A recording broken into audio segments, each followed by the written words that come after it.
Hello, VTuber world. Okay, I have to catch you up. So I did a reaction to this Music Box of Fate. Ah, so good. I did that reaction over here. And then Ironmouse, she reacted to my reaction here. Oh my God. What is happening? And then I got in contact with Starlight and Wunder, who are the composers for Music Box of Fate. And I had them on the channel, and this is part 1 of a 2-part interview. Part 2 just went live right now over on Patreon, and this is where they show me around the world of VTubing music. You can see right here, we were checking out Hoshimachi Suise, if I said that right. Stellar.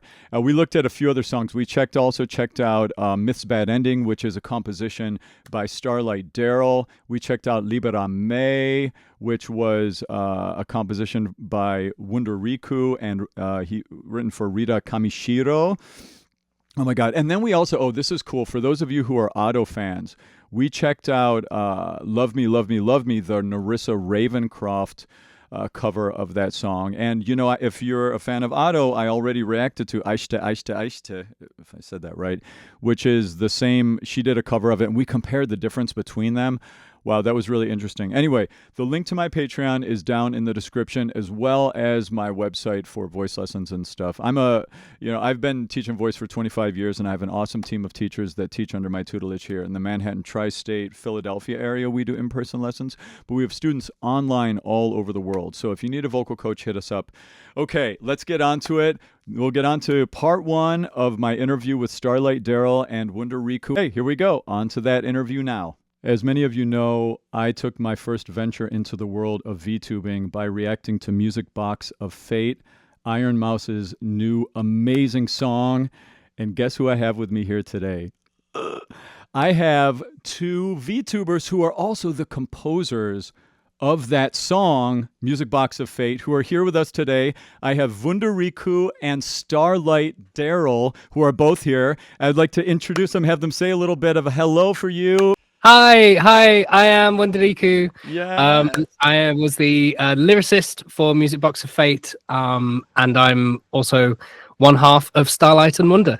Yes, hello, I'm Starlight Daryl. I am the composer of Music Box of Fate, and as you can see, also a VTuber myself, and I am consequently the other half of the team called Starlight and Wunder.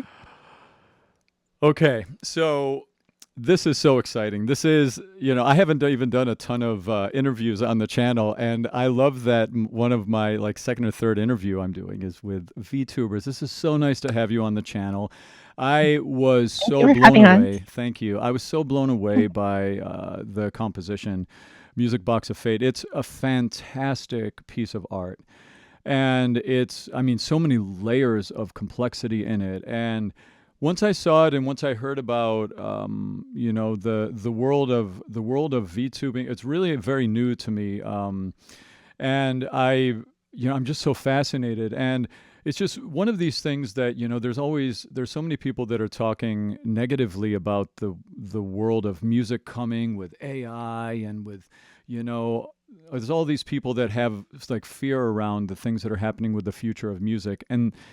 But then there are things like this, where we're able to connect in all of these new mediums and all of these new ways. And I've learned so much on this channel, about Vocaloid music, there's so much going on in the world of music with some of these new things we can do in the digital dimension that it's so exciting to me. And the collaboration that you did with Ironmouse, I thought was truly, truly exciting. And I'm just so excited to talk to you about it and get to know you too, and how you met and all of that. And I guess maybe that's a good place for us to start first, is to just ask, how did you two meet? When did this songwriting collaboration begin? Why don't we start there? Great place to start. Great. We'd both been kind of involved in the VTubing space for quite some time. Mm-hmm. I've actually been a longtime composer for Ironmouse, which we can talk more about later. Okay. But I had discovered Riku's work through his, he does a lot of composition and songwriting and lyric writing for for a VTuber company called Hololive. Okay. And I'm a really big fan of Hololive, and so that's kind of how I discovered his music. And I think I'll let you take it from there, Riku. Yeah, we kind of became connected through that, in particular through some of the same kind of VTubers who we were both interested in or fans of, and interestingly, we're both working with. It turned out like I was a really big Ironmouse fan, and Daryl was composing a bunch of music for Ironmouse at the time, and I was writing some songs with a Hololive VTuber called Amelia Watson, and Daryl was a really big fan of Amelia. So we kind of connected over this kind of mutual interest in each other's work, and this kind of mutual respect as kind of professionals in this very, very new industry. We were both kind of there right at the beginning of the VTuber boom.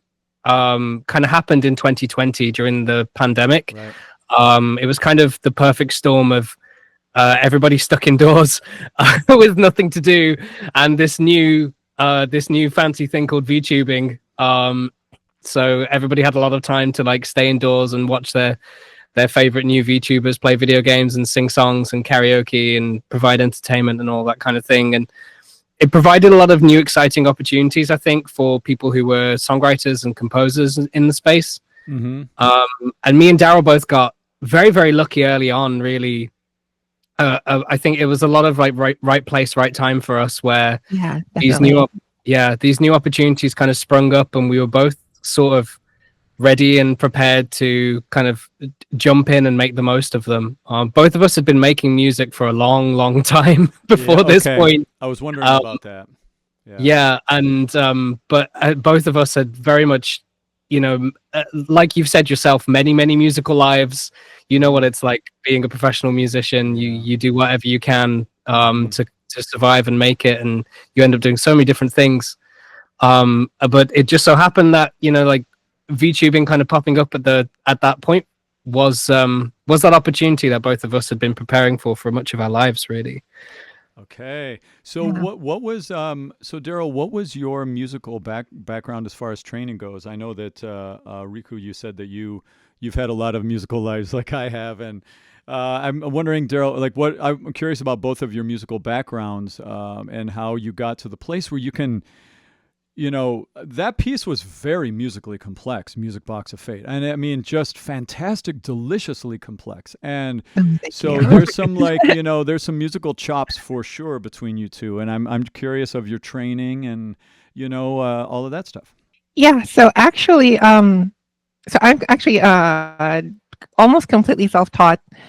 I've been doing music in some fashion or another for about, I think, coming up on 22 years now. Okay. And it really started off with just my dad was really into like acoustic guitar growing up. So, we would always have a guitar around the house. And, one day he kind of egged me on to, give it a try. And then I did. And I really liked it a lot. So that kind of led into playing guitar as my first instrument, and wanted to do the whole, being a rock band and, tour the world, all that fun stuff that never quite materialized. But I think that definitely paved the way for a lot of my future activities. I think like learning how to teach yourself is something that's really powerful as a musician. Yep, absolutely. Absolutely. And then I'd always taken sort of a interest in orchestral music, but it's not really something that that was really accessible to me growing up. And I couldn't get into music school and all that stuff. So I really spent a lot of my downtime in college and in my early 20s just reading about orchestration and going to symphony concerts and taking notes on my phone and wow. Just like, oh, how does the French horn make me feel? Like what is the viola doing here? And I think I probably looked really silly doing that because people were like, oh, why is she on her phone at this concert? But I was taking notes, I swear. Wow. Yeah, because I think at some point, I really did want to kind of pivot into doing like game soundtracks and anime soundtracks and film scoring and things like that.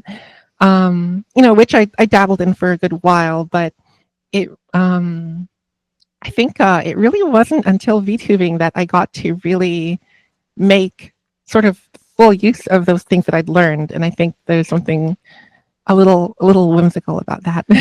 Isn't it magical how sometimes these skills that we learn, that we put together, they all come together in use in some future thing all at once? Have you ever had that experience where it's like, oh, I didn't know why I was learning how to do this and why I was learning how to do this, but now they're all being used at once, Yeah, exactly. Oh yeah, absolutely. Yeah. That's I feel some of that with this channel and stuff, and with my teaching over the years. Like when I was in school studying music and things, I was like, I want to be a singer. I don't need to know about this music theory stuff.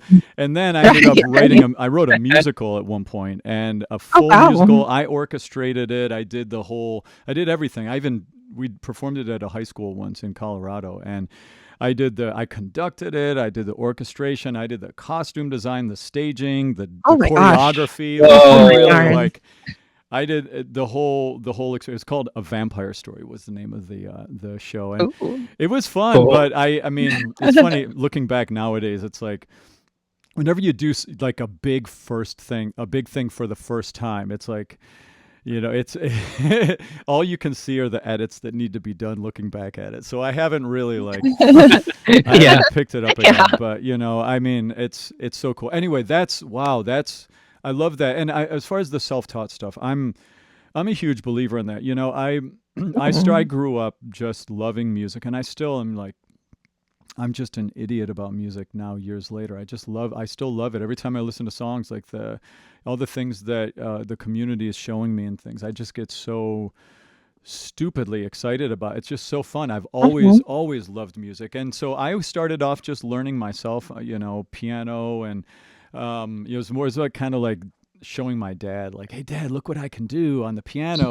And sing, try to sing Billy Joel songs and things. And then I went to college and I got some fancy degrees, and I got a bachelor's and a master's in vocal performance, which is like opera. And I realized that it's still the same thing when you get degrees. It doesn't you still are going to write music by, like as you said, like how a French horn makes you feel. It's like it's going to always come back to those intuitive feelings we have, no matter how much training we have. It's like music making is still such an intuitive type of a thing I think about. So I think it's beautiful how you said that. I loved what you said, Daryl. That was great. What about Riku? Tell me a little bit about your background and how you came into music. And I know you said you have a lot of musical lives like I do. Tell me a little bit about yourself musically.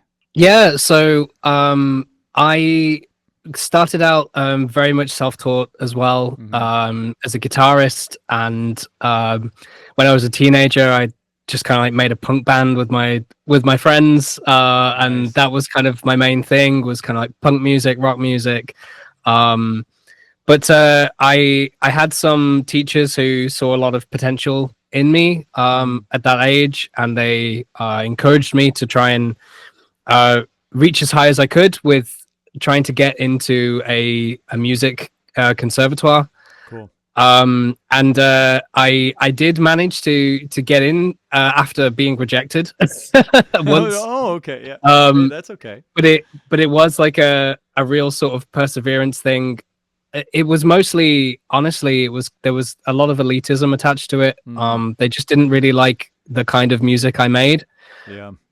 And that was a big it took a lot of convincing. I basically appealed and was like, hey, if I can show you that I can do more than just this, would you reconsider? And luckily they did. Wow. I spent my whole kind of formal music education though being told that all I could do was pop music, and that wasn't really good enough or worth doing. So it was pretty brutal. But I was, during that time, was surrounded by a lot of incredible classical music and jazz music too, and folk music as well. And I really spent my 4 years there absorbing it as much as possible and just trying to be as much of a sponge as I possibly could in that environment, even if the environment was a little hostile. That's so funny you say that. I had when I lived in Colorado, I was teaching already for a while, and I was performing and doing some things, and I had decided I wanted to go back to get my DMA in voice pedagogy and vocal performance doctorate of musical arts, and I got accepted into CU Boulder's program, and then I went to the opening. It was kind of like an open house where you meet the faculty, and they do there were a couple master classes and demonstrations and stuff. And I had already, like I said, I've been teaching already in the private sector for a while and had a pretty active studio. And my interest in going back to school was stylistic diversity. My background was in opera. I'd been trained in opera, both undergrad and masters, and then I'd worked some in opera.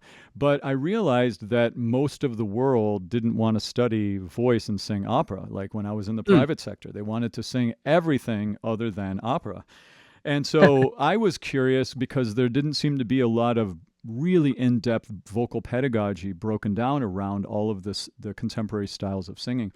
And that was really where my heart was.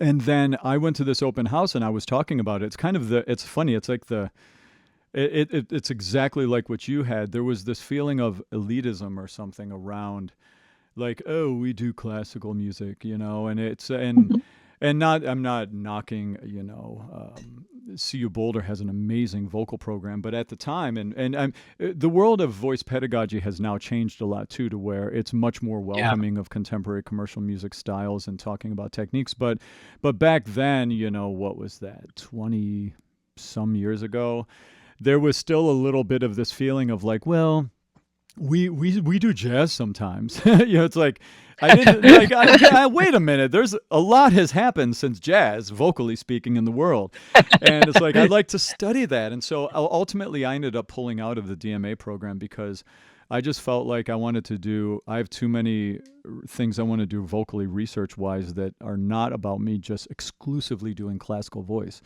So it's really interesting that was your background too. That's wild. Okay.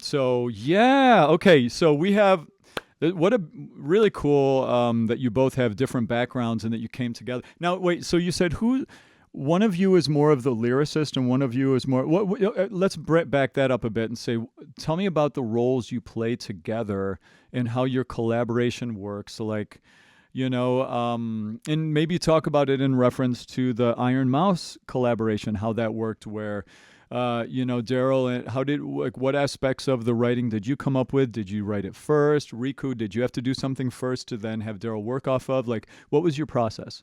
Yeah, so I started off, I was the one who started the project. Okay. It was sort of born out of this sort of desire to, kind of help Ironmouse achieve her dream, which, like you've touched upon in your Ironmouse video, which was wonderful. And to also work with a live orchestra myself, because that's something that I'd always wanted to do. Yeah. So I started composing it, and I had maybe a 70% finished song by the time I'd sent it off to Riku. Yeah, I reached out to him because I just knew that he would really be able to bring out the true story of the song. Riku, if you want to talk more about the lyrics. Can I ask about? So you came up with Daryl. You came up with the song. Does that mean you came up with, like, on guitar, the chord progression and the melody? Did you have like a melodic contour that you already created, or did you leave the vocal melody and the lyrics completely to Riku? Tell me about that more specifically. I'm curious. Yeah, I composed it actually within my DAW directly. Okay. Which one do you use? Which DAW do you like? Reaper. Oh, Reaper. Interesting. Okay, cool. So I had my whole orchestral template, up and fully loaded. Wow. I did most of the sketching on piano, so that the very rudimentary, like da da da da da. Yep. That was all just kind of me noodling on a piano. Brilliant. Okay. And And so, yeah, so I was sort of orchestrating as I went along. And then, by the time I sent it to Riku, I think I had like a pretty rough orchestration. It was also missing that end section with the big D6 because Riku helped compose that part. Okay. The big money note. Yeah. Okay, cool. A money note, yeah. Wow, interesting. So inside of Reaper, you were kind of like building. You kind of built it front to back, huh? Sort of like layering in. Did you do a composition of it, sort of a rough chordal sketch on guitar first, or did you literally build it from the front to the back in Reaper? A little bit of both. Okay. Yeah, a little bit of both in the sense that I didn't really use guitar on the song. Even during the song, the initial composition process. Okay. But like the most basic form of the song, and I do this a lot with most of my orchestrations, is that I just do like block piano chords, like for whole notes, and kind of let the melody do its thing. Riku did make a couple of adjustments to the vocal melody as he was writing the lyrics. Okay. But they weren't like major changes. I think Right. Little tweaks and stuff. Little tweaks, yeah, just to kind of make the words flow better. So you had kind of like a da da da da da, like that type of a thing that you sent Riku. Is that correct? That, or did you have any lyrical concepts already at that point? Nope, I had no idea what the song was going to be. Oh my god, that's so funny.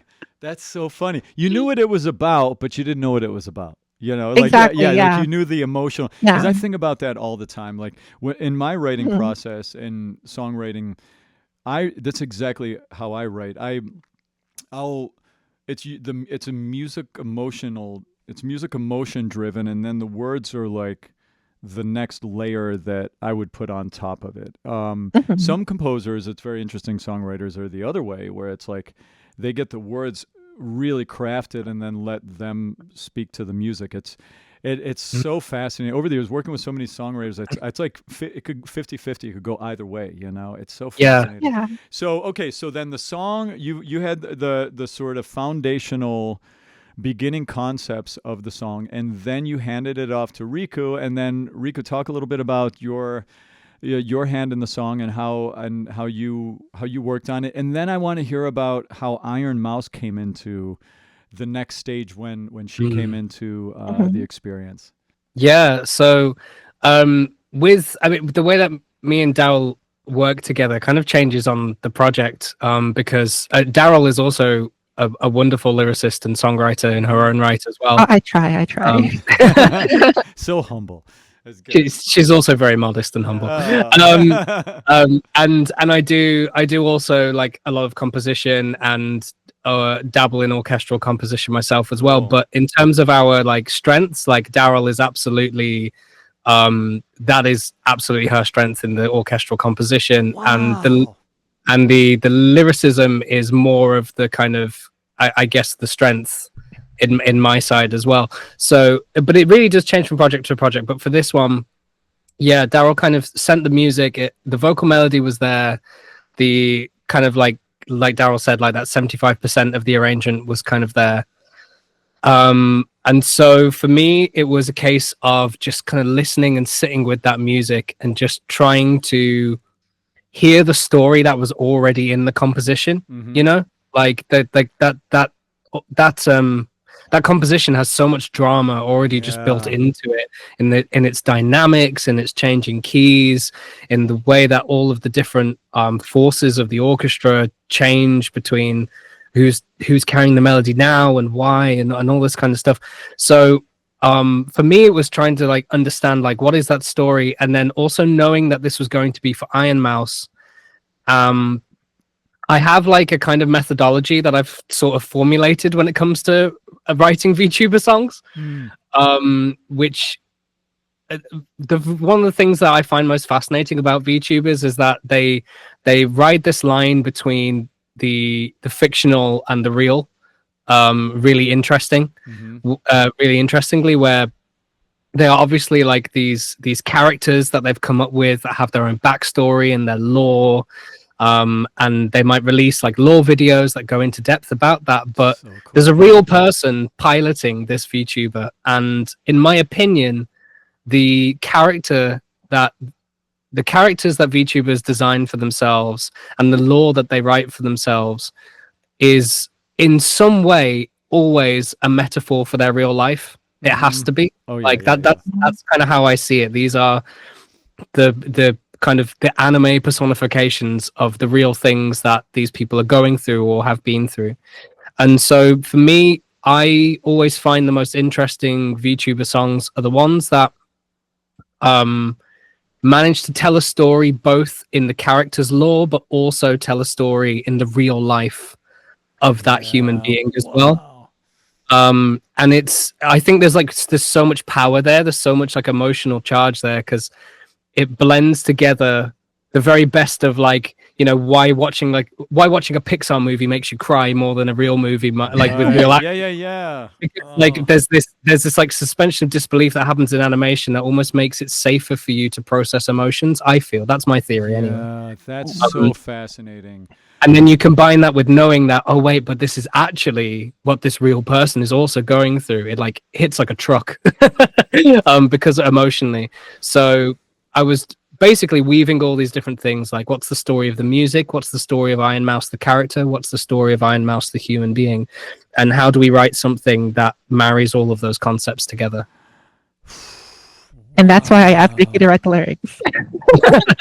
That's brilliant. And you know that because when I did the reaction, when I reacted to it, my by the way, I'll put the link down for you guys if you want to see the reaction. And there's a link to Starlight and Wunder, their whole website you can check out. There's a link down below if you're looking to collaborate. All those links are going to be down below.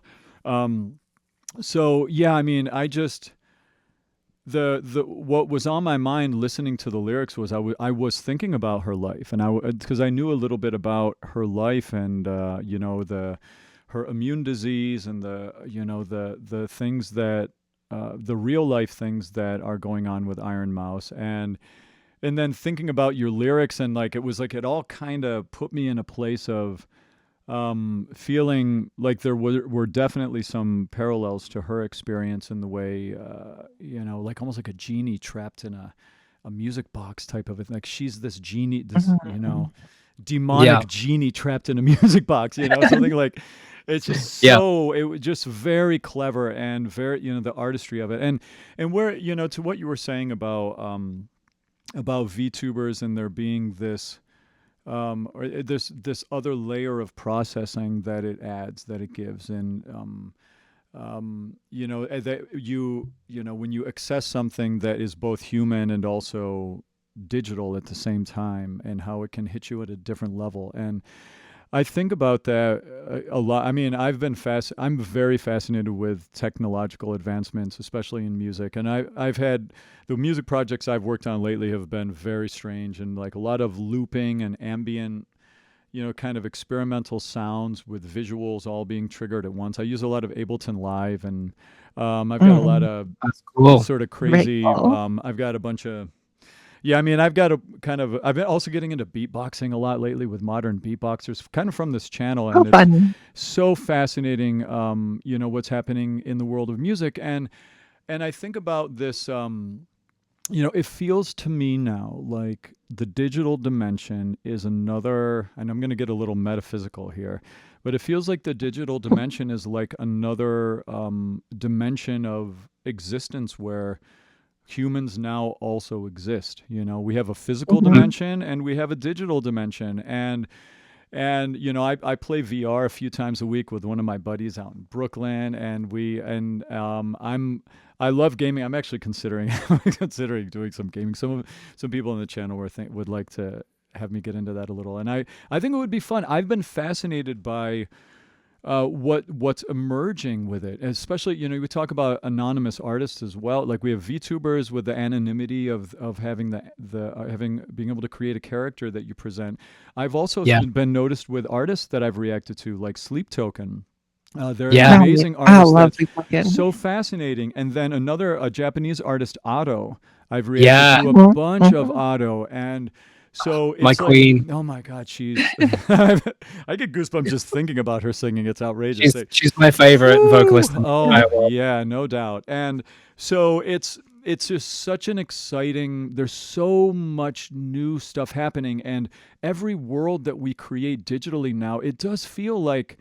It feels like Ironmouse has created a world. It feels like Otto has a world. It feels like Sleep Token is a world. These are like worlds of their own that are existing in some new space in human consciousness, It's like, what is happening? It's so cool. It's just another layer of expression that's possible for humanity. I mean, wow. And you two are at the front lines of it right now. And by the way, your avatars, these are what's the name? What is the name that I would use? Is it your VTuber self or your how do we refer to this aspect of yourself? I guess within the VTubing community, we just kind of refer to them as our models. Our models, okay, models. Yeah, and so I have a 2D, I have a live 2D model. Live 2D is sort of the tech that's used to animate me. And then Riku is sort of he's sort of what you would call a PNG tuber. That's what he told me when he came on. Yeah. Now wait, is that like a derogatory term a little bit in the world of VTubing or no? Is that no, not at all. Okay, good. Not at all. Oh, you're just a PNG VTuber. So luckily it's a very accepting community with no matter what level you're able to sort of engage with VTubing in, it's pretty relaxed. This is what I'm doing is definitely the simplest and most accessible form of it, and then the live 2D kind of version that Daryl's doing is the most common. But then you do get VTubers who have full 3D models and they wear 3D motion tracking suits the whole time that they even when they're just sitting at their desk playing video games, they'll still be fully 3D motion tracking themselves, or they might be doing 3D concerts, all that kind of stuff. So it really does scale from there's a very wide spectrum. So I could see as technology advances that would be more and more common of a thing, that it's going to be full immersion into with your model is going to be in all sorts of life situations, right? I mean, that feels like that's kind of where lots of aspects of life are heading with augmented reality and mixed reality. Yeah, so definitely. Woo, things are going to get really exciting with this, with the VTuber world, as things move forward. Wow. And in fact, actually, Daryl is very much involved in some of the forefront of this. But Daryl's the music director for a concert called Fantastic Reality, which happened a couple of months ago.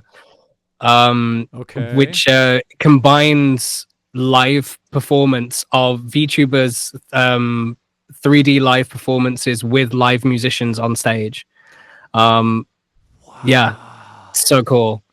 It's kind of like it's reminding me of. It's we've got human created, physical dimension created, transplanted into the digital dimension with VTubing, and then going from the digital dimension readapted back into the physical dimension. It's there's this whole, I think about that. That's very similar to what's happened with Otto and the whole, the Vocaloid music stuff, which I still don't know a lot about, but the scene of, Vocaloid music it's not AI vocals. It's the vocals are taken and, moved around in software. It's kind of like the syllable is there, and then you move the pitch, and you kind of write out. It's basically it's basically a sample library, Right. Okay. Yeah. Sample. So I guess let me ask you if you know about it then, because I'm curious. Are there just samples that are out there, or do the composers actually meticulously move each syllable into place in Vocaloid music? Do you know about that in particular? Yeah. They will literally draw in the pitch lines. That's what I thought. Okay. Or you can just sort of like play the notes in and then get them roughly to say what you want them to say. But some of the newer vocal synths like do have like AI power within them that smooths over the transitions a little bit. But the majority of what the community is built around this like meticulous hand drawing in of vocal performances. Yeah. So it's like hearing about that, and then hearing about. So it's like we went. Physical dimension composer wrote a crazy digital dimension thing called Vocaloid music, and then human beings are now singing the crazy Vocaloid music for real. Like it's all come full circle. That's what it's like.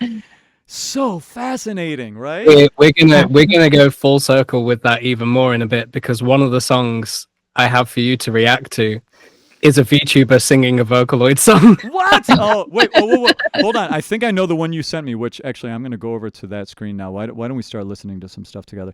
Yeah, you sent me. Didn't you send me Aishta? Yeah. Yes, love me. I already reacted to Otto's cover of that. Oh, my God. Oh, that's such a good segue. Oh, yeah. That song ruined me. I'd seen Otto live recently, very, very recently. I think less than a month ago, and I heard the intro to that song coming on, and I was like, oh my God, like is she gonna do it like note for note live? And she freaking did. Oh my God, I didn't see, and that was Otto. Oh boy, I'm just I get kind of fumbly with words talking about Otto. It's just so.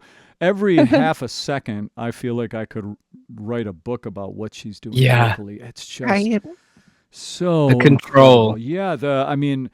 From meticulous detail. Right. It's like she'll flip into her head voice in a free, almost a classical way, and then right back into like heavy metal grit upper register. Then she's moving her voice, riffing like next level agility. And then she's got vibrato control, and then she's very intimate and introspective in her vulnerability. Like it's so emotionally tethered to what she's singing about, and she's an absolute monster singer. Yeah. And that song is so exciting too. So I'm excited to hear someone else singing that song. Like, all right, cool. So, all right, now I've got a few of the links set up here that you guys sent me. We've got first I have Hoshimachi Suisei, if I said that. Stellar. We've got Love Me. We've got Aishta, and this is the official artist channel. It says Narisa Ravencroft is the channel, and I will ask you about that. And then we have Sunday Libera Me, which it's interesting. That's a Foray Requiem. Libera me, Domine. You got the Foray Requiem reference. Yeah. I sang that a couple of times. Yeah, that's a good one. It's like my favorite choral piece of all time. So that baritone solo is like everything to me. Yes, look at us nerding out. Good. All right. So where do we start? And then I have Myth's Bad Ending now. Is this is a composition by you two? Is this one, or which of these that I have here are have you two been involved in? So there's a couple there which are kind of by us individually. So the Liberame is one of my compositions. Okay. That was done with sung by a VTuber vocalist called Rita Kamishiro, and it was a song that we did in collaboration with a video game called Honkai Star Rail. So we were commissioned to write the song. It's big like choral orchestral thing that we did for that, which was really fun. Cool. And then, Daryl, you want to say a little bit about Myth's Bad Ending? Yeah, Myth's Bad Ending is sort of a fan-made animated short that sort of uses the HoloLive like characters and setting in like a kind of big cinematic way, and so I did the soundtrack for that. So that's yeah. This is like a major work. This is a wow. Yeah, and the fan creation community part of VTubing is such a important and integral part of it that I'm kind of glad we can show you a little bit about some of the amazing stuff that fanworks do, and like for both of us as well. Like Daryl, when Daryl did the soundtrack for Myth's Bad Ending, it was such a huge thing for people in the community discovering like who she was and the amazing work she was able to do. And similarly for me, I also got my start doing writing fan songs in the VTuber community, and that's how I also got noticed and got some of my first opportunities. So there's this real pipeline in VTubing with VTuber creators, artists and musicians and animators of kind of starting with doing fan works and then becoming professionals, very much like the Vocaloid scene as well. Like there's so much crossover between VTubers, Vocaloid, idol culture. Like they all live in this similar kind of bubble. The first project we'd worked on together was a fan song also. Yeah, it was actually. That was one of my fan songs that I wrote. That Daryl did string arrangements for. So cool. So you organically just came up together in, you both were coming up in the VTuber scene as music, and it just felt organic and natural that you connect up. Is that kind of how it happened a bit? Yeah, pretty much. Yeah, pretty much. Yeah. Thanks for watching the interview to the end. If you'd like to see part 2, the link is down in the description to my Patreon community. Thank you so much for your support. See you in my next reaction. Cheers.